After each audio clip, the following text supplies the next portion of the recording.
Hi guys, katakata wey full for APC and PDP no be small tin o. See as these two criminal parties dey expose each other nyash for the evils they committed. No wonder Obasanjo endorsed Mr. Peter Obi as the only truthful and sincere candidate for 2023 presidential election. In Shanton House, Peter Obi said he will destroy the structure of criminality that kept Nigerians in poverty.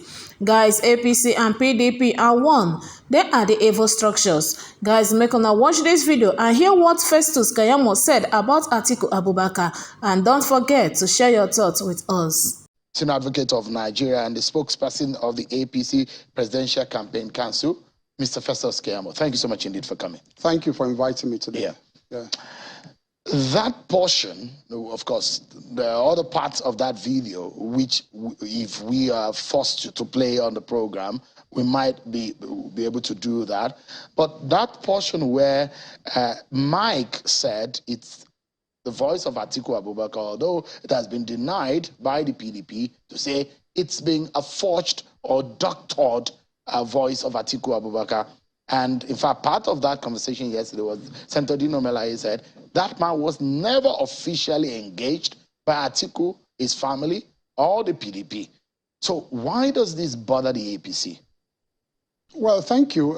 As the discussion progresses, I will want your people at the consoles to roll back that tape and start it from when that voice of Atiku came on. That is not the important portion Nigerians want to hear.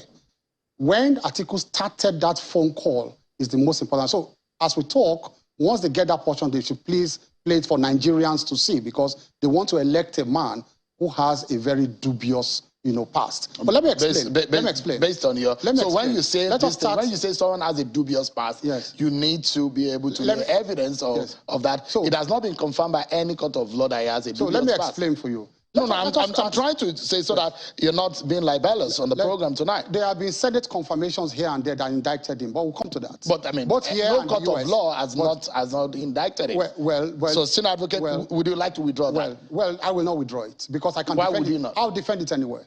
I want him to sue me for defamation. I'll defend it anywhere. But I have records. This platform is also going to be joined. You're a lawyer, so you understand. I will indemnify you.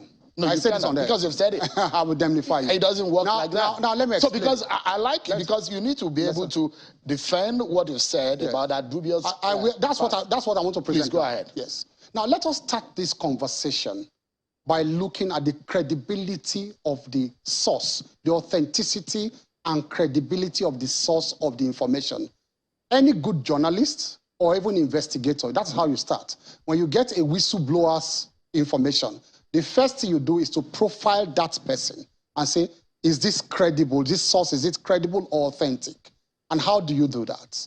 Now, we have seen photographs of this man, of this informer, this whistleblower, with Atiku Abubakar all over the world.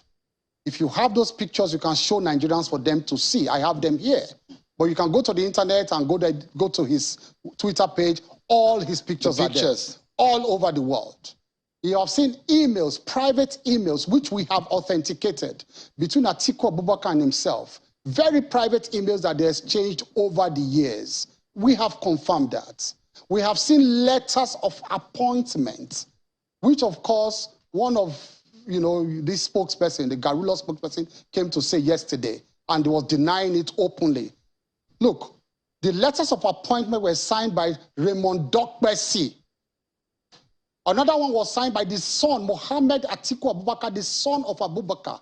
And of course, the other one was signed by Benga Daniels when he was still with Atiku Abubakar as his campaign manager in 2018. Now, we want these individuals to come out and deny these letters. We want these individuals to come out and write a petition that their signatures were forged. So we have a credible source, first of all, to follow up on the whistleblower's whistle. We have also seen not only letters of appointment, we have seen, like I said, we have seen emails, we have seen photographs, and we have also seen the affidavit he's sworn to, authenticating the facts that he has put out.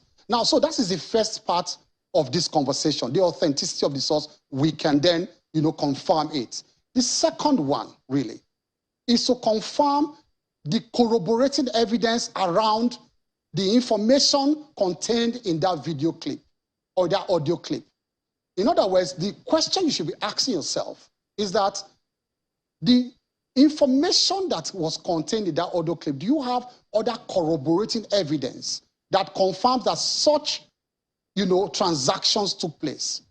Now you know that Joshua Dariye was convicted on this same issue. So that is a public issue I'm talking about now. So, I'm not making things up.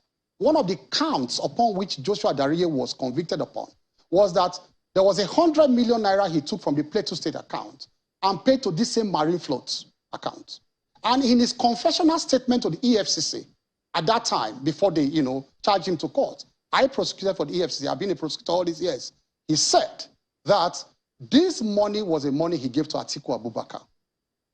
And you can hear in the tape that Atiku Abubakar said, well, what I did was, he was boasting that they couldn't trace it to me. He paid it into Marine Float.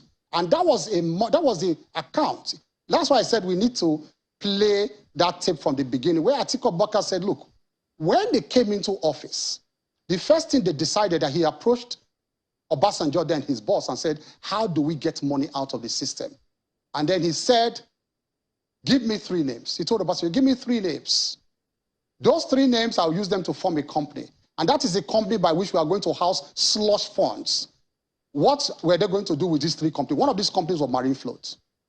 That contracts coming out of government departments and agencies. Imagine a situation where a president and vice president was all over the place looking for contracts from government agencies, and that they will now use these companies as consultants to warehouse these slush funds. Once they get contracts, they will now, these companies will now pose as consultants, and they will get monies out, pay them into this company, and those are the slush funds that they were using to run both the PDP, their private businesses, and of course, their family businesses. That, of course, is what Atiku Abubakar said in that tape. Now, the second corroborating evidence is that this Marine Float is not coming to public consciousness for the first time. You are an ex-journalist, I know that, and so you covered these things over the years. Ask any old journalist in this country. The Marine Float account was a controversial account between 1999 and 2007 when they left office. In 2006, and I want you to Google it and fact check it, PDP, in the height of the quarrel of, Obasanjo and Atiku when they were in office, PDP asked Atiku Abubakar to officially they asked him to refund 500 million naira he took from the Marine Float account. It was a PDP, statement that they issued at that time. They were asking him, Atiku Abubakar, return 500 million naira you took from the Marine Float account. So these are corroborating evidence to show that even the content of that voice note was authentic. It was not.